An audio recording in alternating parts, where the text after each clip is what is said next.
are believers and there are unbelievers, and pretty much being a believer is a good thing to be in terms of rewards and punishments, and not being a believer, not so, I was going to say not so hot, but in fact might be hot.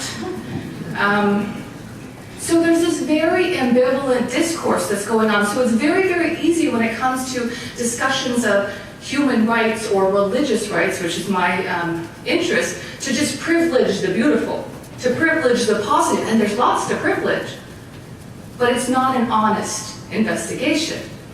And also it's a very weak and susceptible investigation. And so I want to look at the nuances of both the obstacles and the resources. So enough about what I do. I actually have a book coming out in March, since we're talking about books, that if you're really interested in this topic, you can read. It's called Never Wholly Other, so you could read the nuances of that. But I think what's more relevant for today is to discuss why this even interests me. I mean, perhaps I'm just an anomaly and I find it fascinating, but there's actually a very clear reason. It's not just an exegetical or intellectual interest or a textual examination. It arises really from the observation of how interreligious engagement and interaction takes place in the world around us. I don't think we need to look far for examples of interreligious intolerance or violence or oppression. It can be subtle, it can be extreme and very obvious. And Muslims have been both the perpetrators of such actions as well as the recipients of such actions. Ongoing waves of violence and oppression of this sort, I feel, compel us to ask about the role of our various theological resources in perpetuating or encouraging such interreligious interaction or less than positive interreligious interaction. What does the fact that the Quran might have some less than favorable things to say about certain religious communities, how does that connect with interreligious engagement on the ground? Does it connect? Look, it's very easy and simplistic to say there's an automatic and necessary connection. Well, there's not. But it's certainly, negative depictions of religious others can certainly be thrown on the fire as excess fuel once the fire is going. So it can run the gamut of starting the issues, contributing to the issues, preventing resolution of these kind of interactions. But my interest in this question of how the Quran depicts the religious other, or how religious traditions and religious believers depict other religious believers, and as was noted, this is not just an inter-religious issue, it's intra-religious as well. My interest in this is not just stem from that, from violence and oppression, the obvious things. It also stems from something that I've noticed a lot in the context of the United States, especially in the last decade. And this is the surge and rise of interreligious interaction. Now, this is when we say, oh, yay, people getting along, doing great things, this is what we want.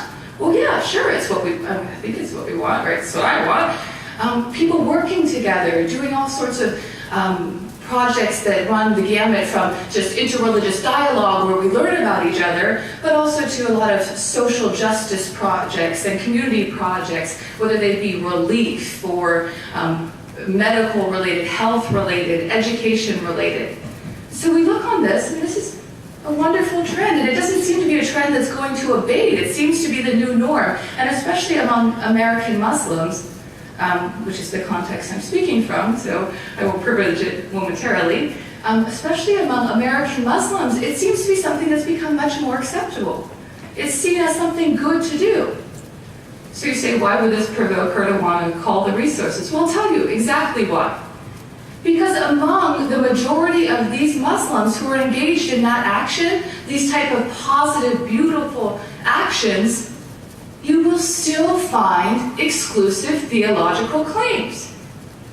You will still find that many of these individuals still retain an unproblematized belief in the finality, superiority, or truth of Islam over other religions. Okay, I'll wrap it up. There's a certain bifurcation that exists.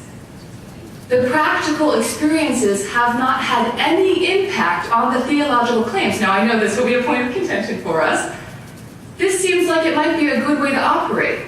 However, my view is that it's not a good way to operate. In fact, it's unstable and it cannot be sustained. It is actually, in fact, a luxury of situations in which we find ourselves in calm and bounty. But the second that crisis arises, this kind of bifurcation between, I'll treat you nice, but I really think I'm better, falls apart.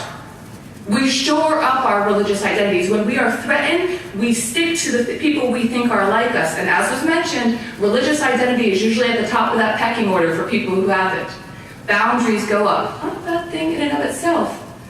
But boundaries go up when we start to say, oh, we are better because of these claims. And if there has been no seeping, no problematization across the practical theological boundary, theology will become the weapon of exclusion, oppression, and violations of human rights. Okay? So let me just make, I have 1 minute maybe, so let me just make some brief observations about this. The first is that no one can deny that religions, or believers and human rights conflict. They certainly do, okay? We have enough history to know that. The second is that the response to this observation about conflict cannot and should not be this attempt at bifurcation. We have to find a way to have a dialogical relationship between religion or theology and human rights. My view, well, let me just step back for a second. Part of finding a way for that dialogical relationship is that we have to challenge the notion of both human rights and religion as orthodoxies. Look, we're used to talking about religion as an orthodoxy, but as was mentioned, human rights is as much of an orthodoxy. There is the one way, it's monovalent, monolithic, we apply it to everyone. We see a problem with this with religion. It's equally problematic on both sides. It doesn't account for experience, it doesn't account for multiplicity, it doesn't account for contextualization. So we need to go beyond that. Just make one more point about this. My vision for one way to go beyond this is to think about this dialogical relationship as a relationship of mutual destabilization.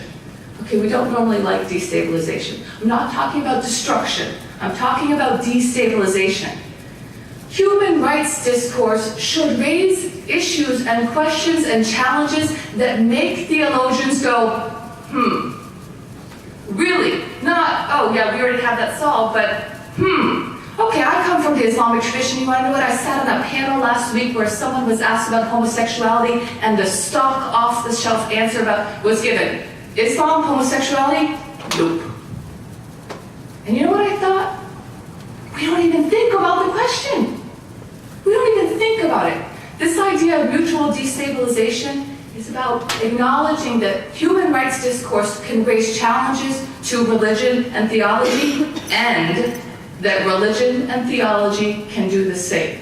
And so I'll stop there because I'm going to get my wrap-up sign I'm good at here. But I would think that this is one place that we can begin, and hopefully this new project will begin to chart waters.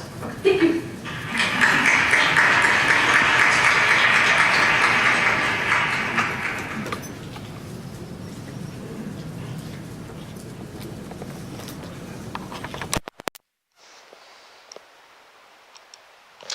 Well, it's a challenging presentation once again. Her name is Jerusha Lamptey, Lamptey, and the title of her book is Never Wholly Other, Wholley, not the other holy, yeah. Never Wholly Other, and the subtitle is A Muslima Theology of Religious Differences.